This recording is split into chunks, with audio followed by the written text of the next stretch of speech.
Hi everybody, welcome to LindaFit Pilates. Well, today we're going to be strengthening the muscles of the hips and thighs, a problem area, but I'm going to give you some great exercises that are going to target those tough places. Are you ready? All you need is a thick yoga mat. I like to use two because in this series of exercises we're going to be working in something called a quadruped position.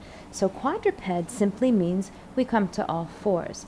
So I have my hands underneath my shoulders and my knees underneath my hips. So that's the first thing we want to do. And let's just warm up the spine a little too. So we're going to do all these exercises that pull on our spine and our core base. So we want to mobilize and warm up just a bit. So I'm going to inhale, arch my back. I'm going to exhale, round, tuck the head, the tailbone. And then I inhale, the chest comes forward. The hips tip forward. I exhale, I tuck the hips under, and I tip my head forward. Inhale and exhale.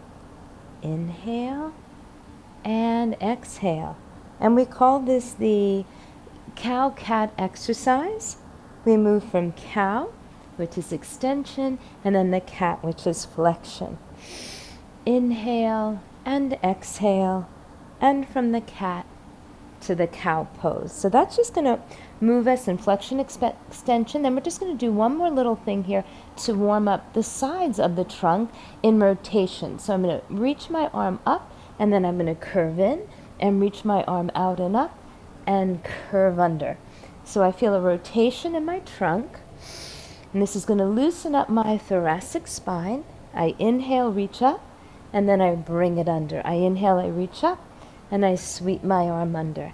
And one more, and then I sweep, and then I'm going to come do my other side. I reach my right arm up, and I sweep it under, right arm out and up, and I sweep. Now really feel your rib cage turning. Your navel is pulled in, so we get this nice rotation through our rib cage, our neck, our head, and we add our breath. Inhale and exhale. All right, so we've warmed up. Let's just go back now to our child's pose, and we reach our fingers forward, climbing them to the front of the mat. The hips are heavy to the heels, and we breathe, reaching out, and we take just a little side bend to our right and press back through your left hip, so we open that left side of the back. And this is a delicious stretch. It's one of my favorites.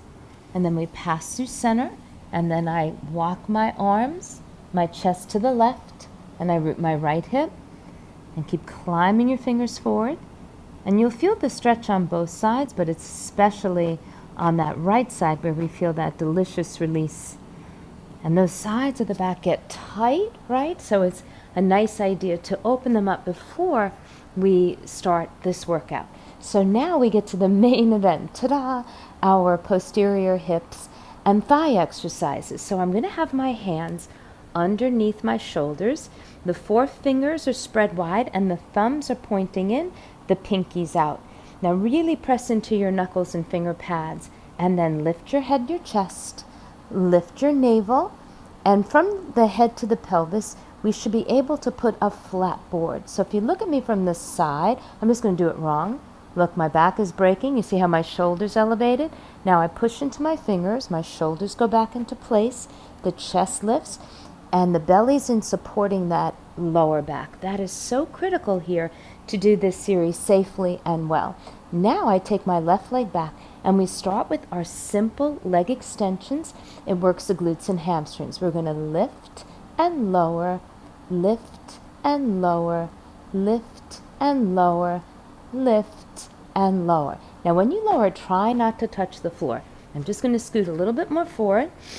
And again, we're going to lift and lower, lift and lower, lift and lower, lift, hold. Now make sure the knee is straight. Your leg is in line with the hip, abdomen in, and then we slowly lower down. Now we add a new idea. We're going to lift, hamstring curl, bend, straighten, and lower. Lift, hamstring curl, bend, straighten, and lower. Lift, hamstring curl, straighten, lower, lift, hamstring curl, straighten, and lower. Now when you lower, again, you're not touching the floor.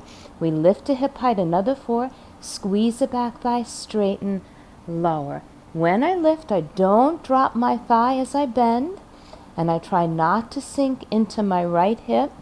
That's a hard one. And lift, bend, straighten, and lower. So this right hip, make sure you're not leaning into it. You want to feel both hips supporting you. Now we're going to lift up, we're going to bend the knee. I like to flex the foot on the next part and really firm your navel. And some of you think of tucking your tailbone under, because we're going to go up. And when we go up, sometimes this causes a little bit too much hyperextension in the low back.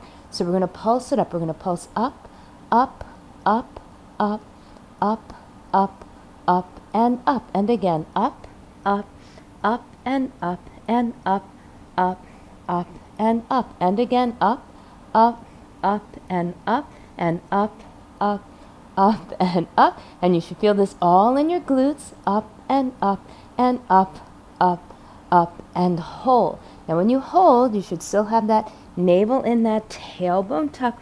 I'm going to give us a little relief. We're going to point the foot. The knee comes in and we go out, in, out, in, out, in, out, and in, out, in, out, in, out, in, out, and in. We go out, we hold.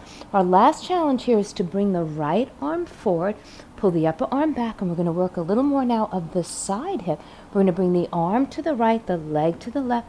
We come back to center. We reach, we come back to center. We reach, we come back to center. Now hold your center strong and try not to collapse in your spine or your pelvis. And one more, reach, we come back to center. Reach, we come back to center. Reach, we come back to center.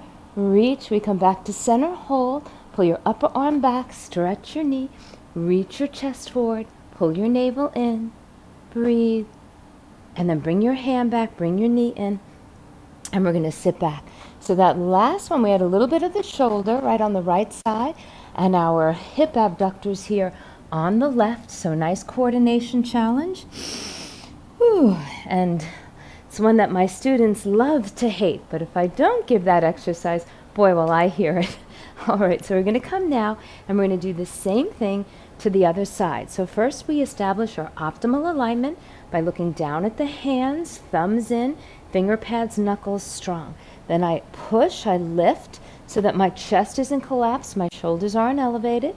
Then I pull my belly in so that my lower back isn't hyperextending, right, with my buttocks sticking up to the ceiling. So the pelvis comes down, the chest and abdomen lift, and the shoulders fall back into place. So we are ready to begin. We take now that right leg straight back, and we're going to lift hip height and lower, lift and lower without touching the floor, and lift and lower. And again, reach, control, lower, reach, control, lower, reach, control, lower, and reach, control, lower. Now we're going to add a new idea. It's hamstring glutes, but we're going to go into that hamstring curl at the top. We're going to lift, bend, straighten, control, lower. We lift it, bend it, straighten it, lower. We lift, squeeze, straighten, lower. When we bend, don't drop the knee. Keep the thigh hip height, and lift, bend, straighten, and lower. Just a few more. Reach, squeeze that back thigh, lower. Don't collapse into your left side. Straighten, lower, belly in to support the lower back, and one more. Reach and bend and straighten and lower. Now we're going to lift, we're going to bend, we're going to flex the foot, firm the abs, tuck the tailbone a little. Really helps that lower back. And we pulse, pulse, pulse, pulse, pulse, pulse, pulse, and pulse, and pulse, pulse, pulse, pulse without moving that lower spine, and pulse. Like you had a little plate on your foot, you pulse it up to the ceiling, and pulse and pulse, pulse, pulse. Ooh, feel the butt burning, pulse and pulse. I hold. Boy, that's a good burn. Now point your foot, bring your knee in. We get a little relief. We go out and in, out and in, out and in and out and in. And again, out, in, out, in. Keep your spine stable, out and in. We out and hold. Our last exercise, we're going to firm the belly, lift the chest, and we float the left arm out. We turn it out and slide the left upper arm back so your left shoulder blade slides to your hip. We're going to reach out to the side, control back in. Reach, control. Reach, control. Now hold your spine and pelvis steady. Don't swing the arm and leg. We use muscles, not momentum. Reach, come back to center. Reach, come back to center. Keep it small and center, and reach and center. We're going to hold. Now keep that leg up. Pull that upper arm back. Gaze past your fingers. Lift your chest, your navel. Even push into your right fingers and knuckles. Stretch your right knee and come on down. So we visit the child's pose yet again. As a rest between. And as you stretch out, you're going to feel some of those hip muscles that we just worked on releasing in the back. Ooh. Inhale, exhale. Inhale, exhale. We're going to roll up to a seated position. And I hope you enjoyed that quick express workout for the posterior hip and side hip muscles. Right, we did a little mobilization to begin with, and then we got into those great hip exercises. So I hope you enjoyed that. And if you're looking for longer, full 60-minute workouts, please join me on LindaFit.com where you can work out anywhere. So I look forward to working out with you again real soon. Have a great day. Mwah.